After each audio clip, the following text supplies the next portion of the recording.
Good morning, everyone. How are you today? I hope you're having a wonderful Tuesday. I'm Nicole Harvick. I'm your host for the Change Podcast.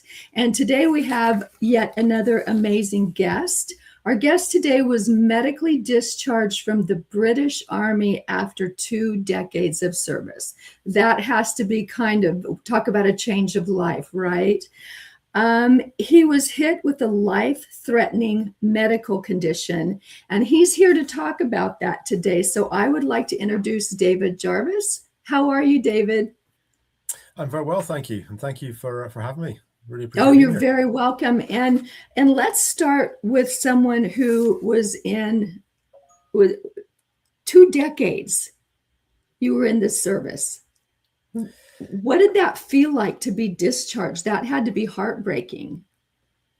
Well, I have to admit, every time I hear that, it just makes me feel older again. 2 decades is a long time, isn't it? So Absolutely. It was, to be honest, at the time, it was a blur. It was so typically when you leave the British Army, you start preparing for it 2 years out, and a full term in the British Army was at that time was 22 years, and that would be considered a full career. So you could join at 18, you could leave at 40, and then you'd still have time to do something else if you wanted to. So I was quite close to that point, really, and that's what I was sort of aiming for. But I was also then aiming to extend a bit longer because right in the middle of my discharge period, my wife and I had our second daughter. She was actually born in the December, and my discharge date was the following month. And we'd always planned to try and extend and get them to an age where we'd leave when they were then in sort of full-time schooling, if that makes sense. Because I didn't want them moving around, with the military, becoming what we call in the British military, call kids pad brats, because they move every couple of years with, as part of life in the military, which is not ideal for kids. Don't get me wrong, some have some really good lives, but it's not what we wanted for our kids. So that's what we'd kind of planned to do. So yeah, this certainly turned all that on its head, as it were, and having to learn to translate my military experience into civilian life as well, that proved challenging. It was one of the weaknesses I talk about when I get do interviews and things like that, is how the different languages we use, in the sense that we have business language in civilian world, and then you have your military speak. So there's, everyone's got different acronyms. But the example I go back to is we talk about, when we talk about people in the military, we say personnel, but in business speak, it's stakeholder, completely different words. And there's so many more examples of that. And that's been a bit of a learning curve. I'm still learning, but at the time it was definitely a blur. And I think that helped because I didn't have very long to think about things. If I had, then I think I probably would have struggled a lot more than I did, even though I did struggle a lot with it. It took some time to get used to, and wow. The pressure really was the fact that I had a family to look after and provide for, and it's a lot to hold on your shoulders when you don't know what you're doing. So that's the story of my life. Yeah. Well, yes, after 2 decades, though, you had to have a high ranking, didn't you? Well, I started at the bottom. To be fair, I mean, I did all right in my career as a tradesman. So I joined I got into communications. I was a communications technician when I started, and I achieved the highest qualification you could get as a non-commissioned soldier in that part of the military. I got what's called it's a title that was the foreman of signals was the title I gained, and it was something I was very pleased and proud to have gotten. But it's not an experience I would have done again, because it really was quite a hard. Dare I say it? Hard's probably not the right word. It doesn't quite do it justice, I think. But in a nutshell, we had to do imagine doing an honours degree, a bachelor of engineering with honours, which I think typically takes 4 or 5 years in a normal university. As a civilian. We did it in 18 months, if that gives you a perspective on it. So it was challenging, shall we say. And there were a few other challenges that came in the middle of all that as well, which didn't help. And that's my goodness, 18 months. Did you even have another part of your life? Or, I mean, that was all put your head down and work, right? Basically, yeah, I mean, it's infamously called the divorce course, as you'd kind of imagine. Why, really? I mean, you do your normal day of study, of learning with the teacher and everything else, and then you do 4 hours of studying on average every single night, and that was just typical, and yeah, it was. I'm glad I did it. I always say to people that I give credit to students who stick it out in university for 4, 5, 6 years or more, doing their education, because I don't think I'd have the patience to spend that length of time in school. I mean, I was happy to leave when I did, when I left my secondary school, but I think I was 17 and a half when I left school. But I'm glad I did it in 18 months, but I would never do it again. It was not, yeah, that was something else. Mhm. Yeah, absolutely. Now, when we talk about your medical condition, can you tell Mhm. us how you found out what was that journey like? Well, obviously we touched on the discharge and the strain I went through from a mental standpoint. My mental health took a real pounding as a result of that, and I really kind of struggled with the transition because of it, if that makes sense. And It does. I got some help from veterans charities, which then led me to something called the Invictus Games, and that is an event very much like, if you consider the Paralympics. It's a multi-day, multi-sport event that takes place periodically every sort of couple of years or so, a bit more often than the Paralympics, but periodically in different countries around the world. And you've got members of the armed forces and veterans community in every respective country that competes in that. And I think, if memory sounds right, there was 26 or 27 countries at the time when I did it in 2023.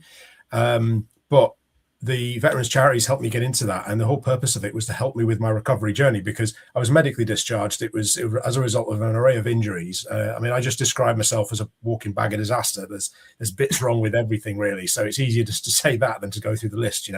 So that's what I started on.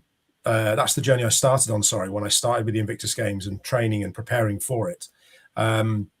It was about 6 months or so that was going all right. And then 3 months before the games, I just started getting ill. And at first I put it down to just getting a lurgy, a cold, flu, something like that. I was feeling tired and run down all the time. I then started noticing I was feeling thirsty more. So I was drinking more water. I was then going to the toilet more. There's logical things happening here. And it didn't really alarm me at first. My weight was coming down, my body weight was dropping, and it wasn't really alarming me at first because I was trying to lose a little bit of weight healthily. I was doing lots of training. There was sometimes I was doing 2 sessions a day, sorry. So it wasn't until really the second week. So this was all in sort of 1 week. It wasn't until the second week where, the amber flags started to fly. The weight was coming off me a little quicker than I'm used to. Now I've got a lot of background in fitness, so I know how to do it properly. I've done lots of different kinds of events, lots of different training, lots of different qualifications in it.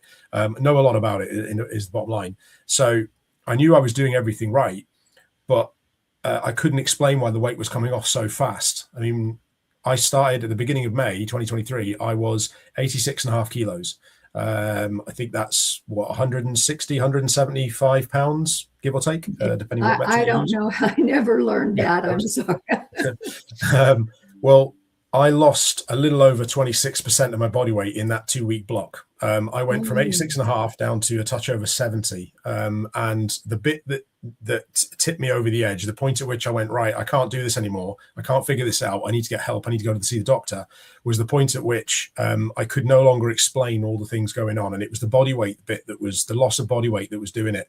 I could explain the thirst and the going to the toilet more and then being tired more because I was getting up in the middle of the night to go to the toilet, but I couldn't explain why the weight was coming off because I was eating 4,000 calories a day, to put that in perspective as well. So yeah, and the weight was, I was hemorrhaging body weight and I just couldn't explain why. And ultimately went to the doctors and they said that essentially I'd become a type 1 diabetic. And what I was suffering from, the symptoms I was getting, was the result of something called diabetic ketoacidosis.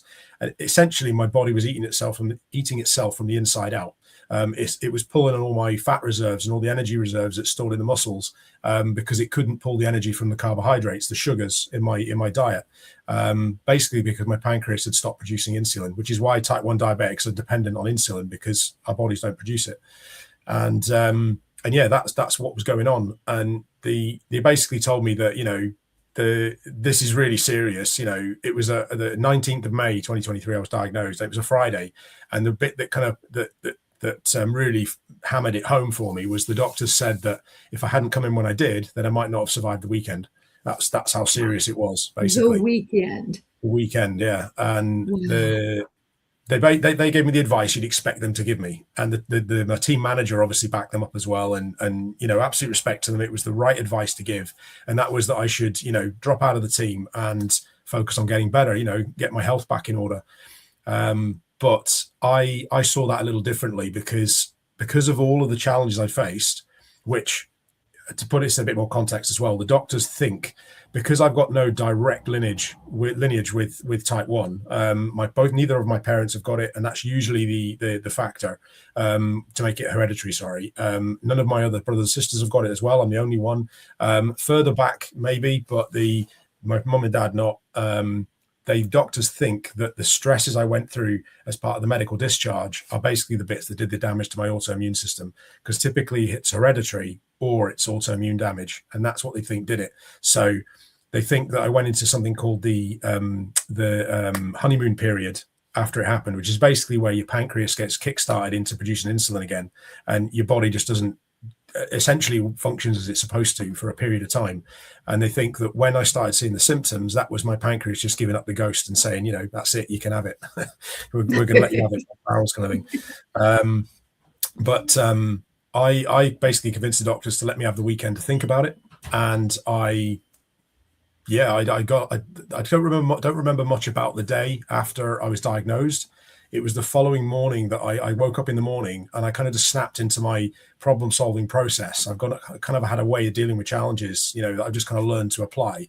And I've only since really learned to articulate it because I've started doing all these speaking things, these interviews and so on. But I just snapped into that process, and it was at a certain point in that I kind of, as I realized the sort of scale of the challenge, I just had a bit of an epiphany moment, and I just kind of thought, well, if I'm going to carry on the Invictus Games and I'm going to aim to compete still, then the significance of my goal has got to match the scale of my challenge. So it can't be about the recovery journey I started with, going on when I got into the Invictus Games.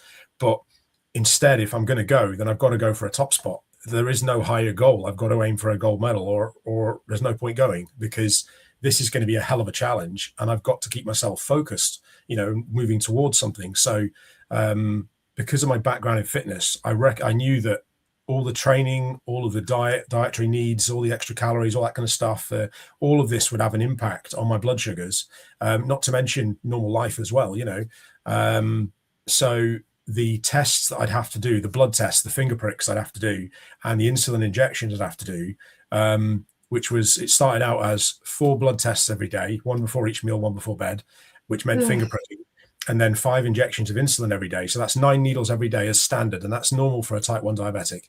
I knew that would have to increase in order for me to keep up with the rate of change in my blood sugars because of all the other things associated with this unique event. So I didn't really envision how far it would go, though. I knew it would go up, but I didn't know how far. And it initially went up a little bit. By the end of the first week, the number had doubled. There was about 18 to 20 needles every day. It went up again in the second week, but its worst point was about 5 weeks in. And the most recorded tests and injections I had in one day was 43. 43? 43. That's the most recorded. That doesn't include all the dud tests and all the mistakes, and which typically happens when you've got sweaty hands, or you've got out the swimming pool, or you've got chalk on your fingers from doing the powerlifting, or any of those sorts of things as well. So the number was probably a lot higher, but recorded was 43. So that's like every half hour or less. About 15 to 20 minutes. Yeah. Oh, yeah, it was pretty nuts. Yeah. But it crept up to that, you see. So I didn't notice it at first, but by the time it got there, I was used to it. But I needed to do that because of the rate of change, because I was managing my diabetes in a reactive way. So I couldn't preempt what was going on very well because the tests were all manual. I had to react to the number that I was getting in front of me, if that makes sense. The good comparison I can give you there is that the hospital were really supportive, and they fast tracked me to getting what's called a continuous glucose monitor, which is one of these things. and that connects Oh, to my receiver, and then that tells me my blood sugars, and it tests every 5 minutes. So the difference between that and what I was doing, the manual testing, is that I can proactively manage my diabetes. And what that means is that I can react to the trend. I can see the direction it's going because it's testing so often, which I couldn't do before because that would just be a ridiculous level of testing. And it allows me to sort of preempt what's coming. Whereas before I had to reactively manage it, if that makes sense. So yeah, it was a little bit challenging, I won't lie.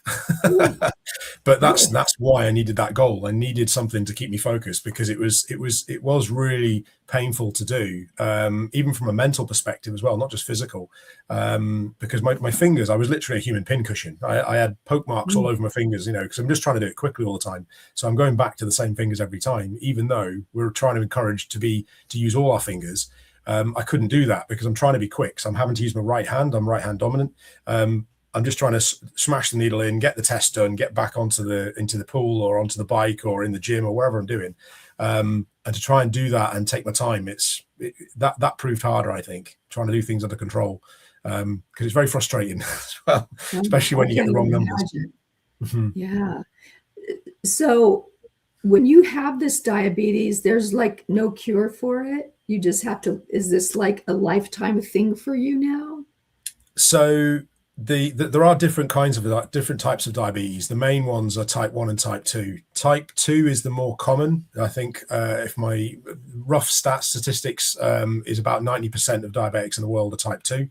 And that is typically associated with lifestyle and things like that. There are other reasons. It can be hereditary as well. I can't really go into that in much detail because I've no real experience with it. But type 1's the one where you don't get a choice. It just hits you like a ton of bricks. It can be hereditary, and it's typically with young kids and teenagers that will get it, and it's as a result of their parents having it. Or at least that's what I'm led to believe. In my case, it's rare to get it later in life, and it's even rarer to get it as a result of autoimmune damage. And that's I just seem to be one of the lucky few. Congratulations, yeah. Right? Yeah, but I mean, you got to look on the plus side of it though, because if I hadn't got that, I would not have changed my goal, and I wouldn't have gone on to the Invictus Games and got that thing that's behind me. So it's there's always a silver lining, as they say, and if it hadn't been for that, I wouldn't have kind of changed my perspective about how I was approaching challenges, if that makes sense. Because instead of trying to sort of weather it, and calm that storm and maintain my routine, instead I basically deliberately targeted that adversity to set out to deliberately target turning that adversity into success, which I've later learned is something called prosilience as opposed to resilience.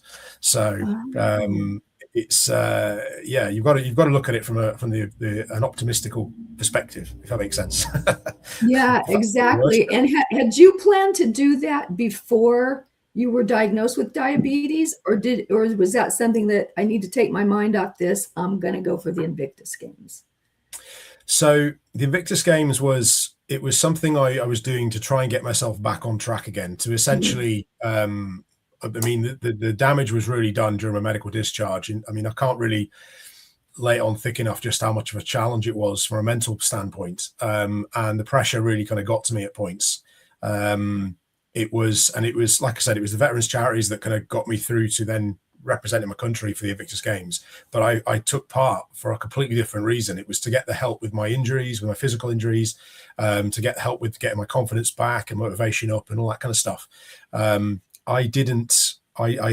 never really had an aspiration to be a number one in a sport per se. I've done my best in things, don't get me wrong, but I've always been, so like when I did all my physical training, I was actually a physical training instructor in the military as well. And I was known as a bit of a sport Billy. So I did lots of different sports, but I was never particularly good at any one of them. I had a good base fitness, but I would just be that person I got roped in to fill a blank spot in a team, maybe if they were running short on players or, on the athletics or in the hockey or whatever. I never really started focusing my efforts until bad things started happening. So, for example, I got into cycling when I had serious problems with my knees, and I had to really think about the impact training I was doing. It didn't happen as quick as I say that. It took a number of months to do that, but and come to terms with it. But and then a number of months to get better at cycling. But it was things like that that drove me to make those changes, just like this type 1 diabetes diagnosis. I used to use a phrase, I imagine yourself, a lot of your audience might know as well, is the jack of all trades is the master of none. And I used to live by that, and I used to think it was a bit of a weakness, but now I look at it as it's like my superpower, because that line, believe it or not, that's actually incomplete. The original line is, the jack of all trades is the master of none, but is often better than the master of one. So, ooh, I've never me heard being that. jack of all trades, it is absolutely integral to being a resilient person. Absolutely integral, because resilience is a number of different things all working together to give you that safety net, if that makes sense. So when a challenge hits that net, it absorbs the challenge and allows you to carry on with your routine, if that makes sense. So yeah, it's amazing how things change when you look at things from a different perspective, Yeah, and how it can help too. I mean, now I see a lot of stuff in the background. I see looks like medals or something. Most Trophies? of that, believe it or not, most of that happened. So this is the first one. That is the Invictus Games gold medal. Ooh, gold. Yeah, I got that That's for the cycling time trial. And the rest that you see behind me, vast majority of them, they all happened since, because I basically set out on a mission to try and find another goal, because I learned from the mistake I'd had, and I thought, right, if I'm gonna, because you don't just learn type 1 diabetes in a couple of months. That's just not, I wouldn't be doing it justice because of the scale of the challenge of that one. A lot of people really struggle with it, and type 1 diabetes is closely linked to depression and anxiety and things of that nature, because a lot of people do struggle with it from the constant battle that it is. It's a daily management requirement. No 2 days seem to be the same, and there's a whole host of factors that impact your blood sugars. Anything from stress to humidity and heat in the weather to the altitude you're at, the intensity of the activity or exercise you're doing. Stress is a factor as well. The list goes on and on and on. You hopefully get the idea. But I recognized when I come back from the Invictus Games that I needed to get something else. I needed another goal and another goal and so on. So the next thing I tried was I did I got another opportunity from the Invictus Games Foundation to do something called Ride London, which was a 100-mile ride. It's a 160-kilometer cycle. It's not on a crazy distance for a regular cyclist, don't get me wrong, but it was very different to the kind of training that I was doing for the Invictus Games, where I trained for a race and for a time trial. Very short distance, very short, intense effort, The Ride London meant being very much on top of my nutrition and my blood sugars, because you're talking better part of 6 or 7 hours of constant cycling at a constant level that essentially burns off all that sugar that's in your blood. So you've got to keep on top of it, because the key thing to remember with type 1 diabetics is that if you get two what's called glycemic events, you get a hyperglycemic event and a hypoglycemic event. The latter is low blood sugar and the former is high blood sugar. High blood sugar, that can have impacts on your nerve endings. It can impact your extremities, your feet, your eyes, and such like. And essentially, it causes long-term damage if your blood sugars stay high too much. The low blood sugars, by comparison, is what can do the serious damage very quickly. If you stay low too long, and we're talking hours, it essentially can put you in a coma and kill you, in a nutshell. Oh, so you don't want to go low. That's the point of that. So by doing a long distance cycle, I'm burning off energy, burning off that blood glucose fairly efficiently. And essentially I've got to keep that supply going. So I have to keep on top of my feeding. But at the same time, I can't just keep eating, because if my blood sugars go too high, the risk there then is too much sugar on your red blood cells means not enough oxygen's on them, which means that you've got to stop on that end as well. So I can't go too high and I can't go too low. So it is quite a challenge, and it's a whole other level of learning. So that was, where is it? There, I see it. That one, if you can make that out. Oh, okay. I see it. Yeah, absolutely. That was courtesy of the Invictus Games Foundation. They covered the cost for me to go and do that. And I spent 6 months training for it. And most of that was learning that different kind of training Not so much learning to do it, if that makes sense, because I knew I've been doing distances like that before I got into type 1 diabetes, but it is a whole other kettle of fish to try and learn to do that kind of thing with type 1, if that makes sense. So for 6 months, I was learning how to manage my nutrition. Oh, sorry, my dog's looking to make an appearance. And your dog, yeah. Come on. There you go. You can introduce him if you want. Oh, he loves you. Or she. It's Gizmo. That's his name. Gizmo. One of my favorite movies. Yeah. So now, because this can be hereditary, do you have to watch out for your daughters, or do you monitor them? Or your kids? So did you say 2 kids or 2 daughters? Two daughters, yes, that's right. 4 years old and 6 years old, Emily and Sophia. It is something I'm mindful of. There's not really anything I can do to stop it. If it's going to happen, it's going to happen. But I am mindful of the symptoms because I didn't know what it was in me until the doctors told me. I've read about diabetes in my textbooks when I used to do all my studying around training and things about nature, around physical training and such like. But it's very different to recognize it when you're not looking for it. So it is something I do keep at the back of my mind in terms of keeping an eye on my daughters to see if they're getting overly lethargic, or if they are, losing weight quite rapidly, or thirsty more than what appears to be, appropriate or natural. You know what I mean? But I try not to think about it too much, because it'd be hard not to blame myself really for that one, on the sense that if I hadn't been so stressed during my medical discharge, then maybe I wouldn't have got it. But at the same time, if I hadn't gone through the medical discharge, then maybe I would. It's one of them vicious circles. Where does the blame stop? Right. The right hand, the left hand, which one do we choose? But we are almost at the end of our interview, and you have been so inspirational. So I want you to take these last few minutes to just give us some golden nuggets about life in general, because you certainly have a story. Please share with us. I would say, so I absolutely believe that we are what we do consistently. And that is key to resilience, is consistency, because resilience is, it's not one thing, it's many little things, many little working parts. And that's where I go back to that jack of all trades moment, because we don't need to be experts in any one of those things. We just need to kind of keep on top of it. And it might mean spending 10 minutes one day looking at my books, at my finances. Have I got all the bills covered? Have I got an extra emergency fund sitting there ready just in case? My car, have I checked the tires in the last couple of weeks? Have I checked the oil? Have I done, these little things? There's no big thing. It's keeping on top of all of it. And I don't need to be an expert in any of that. And therein lies the kind of key there. It's back to that point of jack of all trades, master of none. When any one of those things goes wrong, I've got other things to back it up, if that makes sense. It's not because I'm special. It's not because I can do more than others. It's just because I've kept on top of the little things. And I think that links back to my favorite movie of all time, which is The Crow with Brandon Lee. And there's a line in that, and it's a line in that where he's talking to the detective, and he's asking him about, what happens, why is this you in this story kind of thing. And Brandon says, he looks at the detective, and he says that his girlfriend was called Shelley. And he said, Shelley used to love the little things. I used to think they were kind of trivial. He looks the detective square in the eye, and he said, listen to me, nothing is trivial.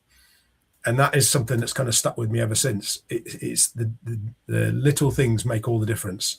You don't need to go crazy on things. You don't need perfect plans. You don't need everything to go perfectly for you. You just need to keep on top of it and be consistent. Yeah. And, we talk about the little things. And I think for myself, the older you get and you watch your kids grow up, the older you get, the more important they become. Mm-hmm. That's it. That's what I'm trying to teach my kids. They don't need to be perfect in everything. They can make mistakes. The trick is to learn from those mistakes, adapt what they need to, and then try again, because they'll only become a failure if they quit. So yeah, absolutely. Well, David, this was an amazing interview. I'm so glad you came on the show. There's so much common sense there, and a lot of times we have lost that in this world. And I love that you're talking about the little things. So you are quite an inspiration.